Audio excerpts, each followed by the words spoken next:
Hello, I'm Stefan Goodrose, beekeeper and passionate about the development of electronic devices.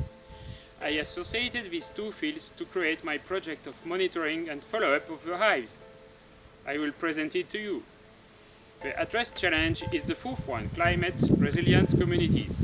We will see how we can collect data on the environment with the help of bees and see what can be the influence of climate change on bee life.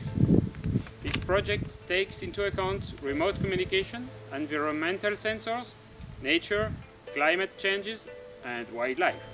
Several prototypes were made with a final choice on the Arduino MKR Fox 1200 system allowing to send data by radio to a Sigfox system.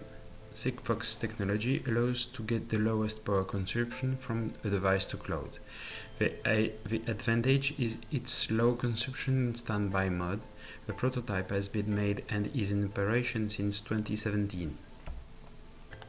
The system is accessible online on the internet. HTML and JavaScript languages allow to draw interactive and dynamic curves. Here we see the weight of the hive in real time. We can zoom in and see what is happening during a short period of the day, for example, to detect a swarming or honey harvest. The weight history is also available over several years, which allows to compare the years between them and to determine the influence of climate changes.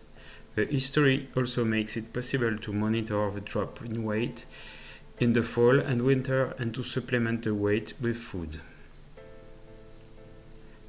A honey flow indicator is also available to estimate the chances of harvesting based on weather. A comparison over several years will help to determine the impact of climate change. Finally, a graph showing temperatures is available.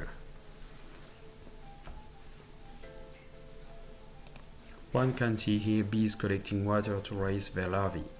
One can easily imagine the direct impact of a drought on the development of the colonies and also the indirect impact by the depletion of the melliferous resources. Rebecca Irwin, an associate professor at Dartmouth College, investigates the effects of changes in phenology, or the timing of when something occurs. For example, if the flowers are available but no bees are around to pollinate them, that phenology mismatch might be a problem. Thanks to the Beehive monitoring system, I think it is possible to detect this type of problem.